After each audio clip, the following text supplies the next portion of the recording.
Hello and welcome back to the Hard4Games channel. I'm Tony and I have a question. Who here had a Nintendo DS or 3DS back when they were popular? I would imagine the answer is pretty much all of you. I think everybody I knew had a DS or 3DS. Whether they were gamers or quote-unquote non-gamers, it didn't really matter. Nintendo's little devices just printed money. As such, there were an absolute plethora of developers, publishers, and titles for the systems. And of course, many, many unfinished and unreleased games that simply never saw the light of day. Now recently, the new preservation group CodeBound sent me a bunch of files from developer Renegade Kid. They discovered a file cache and were kind enough to let me see the content and go over it to make a video to showcase to all of you and time with their release of the files. Now, Renegade Kid was well known for their Dementium games, survival horror titles for the original Nintendo DS. Here's a video produced by Renegade Kid of Dementium, The Ward, or as it was known at the time of this recording, simply The Ward. This is a pre-release version with differences between what you see on screen and the final product. Let me know which ones you spot. Also note that this video was found in that cache of files. Now if you're a Dementium fan, you are in luck because multiple builds were discovered and you'll be able to play them today. And I wanted to showcase a little bit of that, but my primary focus for this video is the unreleased game content. Now before we dive in, I want to give a big shout out to today's sponsor, NYXI Controllers for Switch. Now, my family has always had issues with first-party Joy-Cons. My wife and I never really induced any Joy-Con drift, but my God, once my son started gaming, he did. Always. He would destroy controllers. I don't know if it was because he would get mad and like squeeze down really hard or twist or what he was doing, but give a first-party controller a month in my son's hands, especially when he was a little bit younger, he would obliterate it. Take a look at this. This is unplayable. There is so much movement here, so much drift, it's useless.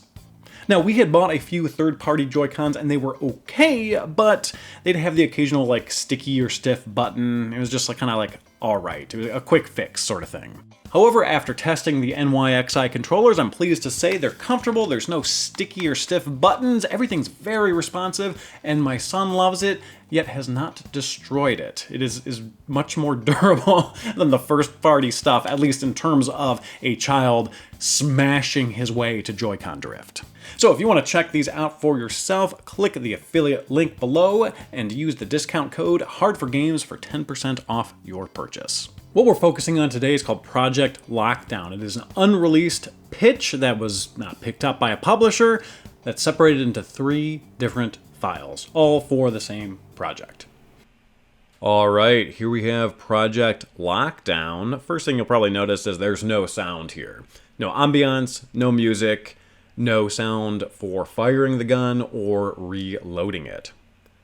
What is complete, though, are the animations, the environment, no skybox, though. The movement, of course, it utilizes twin sticks, so either with the Circle Pad Pro or the new 3DS with the joystick and that sort of little nub C button thing that it utilized.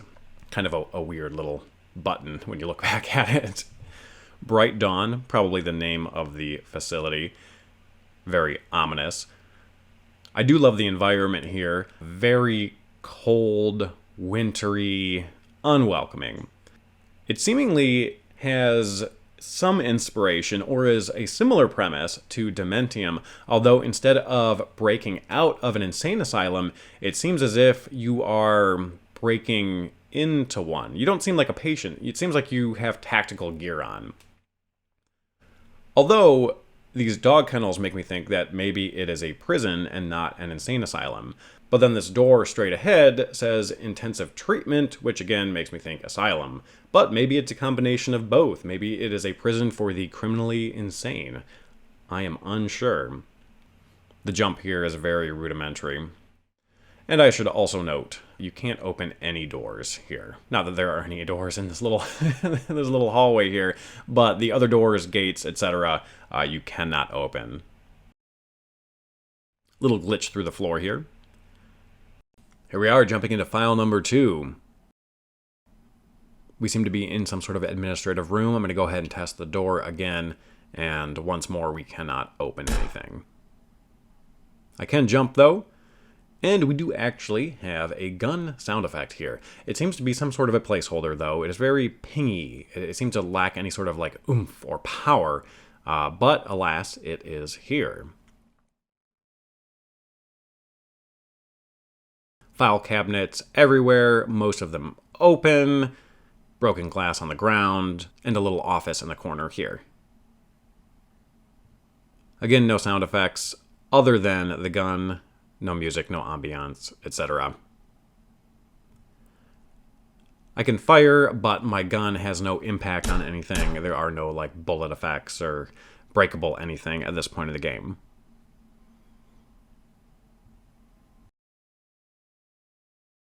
And our last file, Cell Block A. Very nice lighting effects here. Creepy, creepy hallway. Tarped off room. And we have a room with a padded floor, lots of numbers, and some choice words on the wall. Someone was having a very hard time in here. The half green, half white paint job reminds me of a building I had classes in college that was like quite creepy and old and asbestos ridden.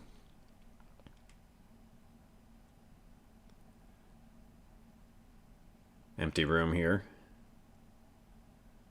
Speaking of asbestos, I'm very concerned. If these tiles are 9x9 tiles, it's very probable they are asbestos tiles, which you don't want to crack and allow the asbestos to get into the air. So, as you can see, these are very much destroyed. Huge liability for whoever owns this building. Real big issue. Couple blank rooms here. Not much going on. And through that door is cell block B. But again, we can't open it.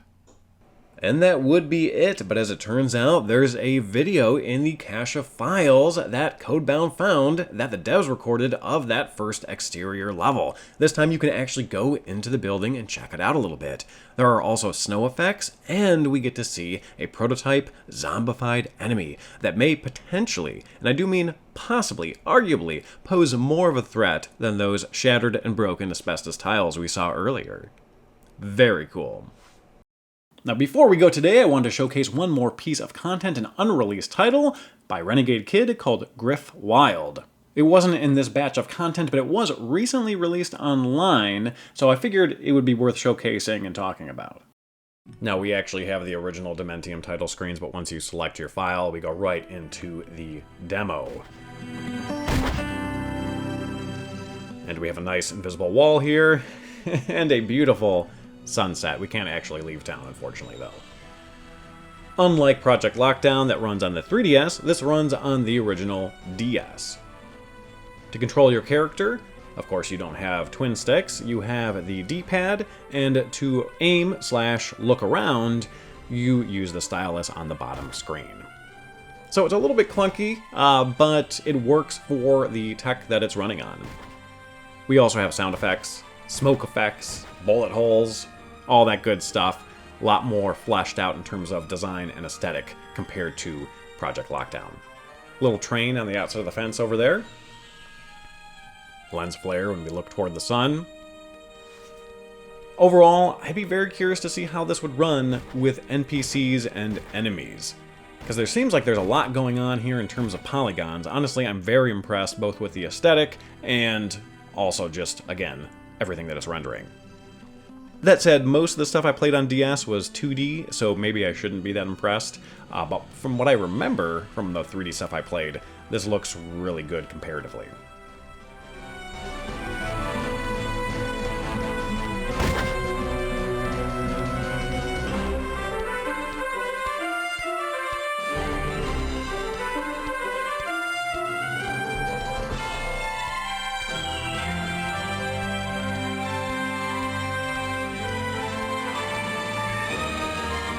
It also has all the trappings of an old Wild West town. We have the bank up here in the distance. Over here we have some wanted signs. And I will mention as well, when I was playing this, my son really wanted to play too, so I allowed him to press the trigger button, which is why I'm firing off just randomly occasionally. Here we have the bank. And again, just like the previous Project Lockdown experience, we can't open any of the doors here. It's very much a walled garden. You kind of get what you get, and that's it. Very much proof of concept. And here we are, walking off into the sunset. Definitely a game that I would have played had it come out. It's pretty damn impressive. Thank you everybody again for joining us today, and again this will all be released via CodeBound, links in the description below. And of course don't forget to subscribe as well. We are hoping to inch closer to that 100,000 sub mark within the next year, and we need your help. Thanks again, and hope to see you all back for the next video. Thanks again for watching everybody, and wanted to let you all know you are invited to a live Hard4Games meet and greet at the Detroit Retro Video Game Show on November 4th. Details in the description below.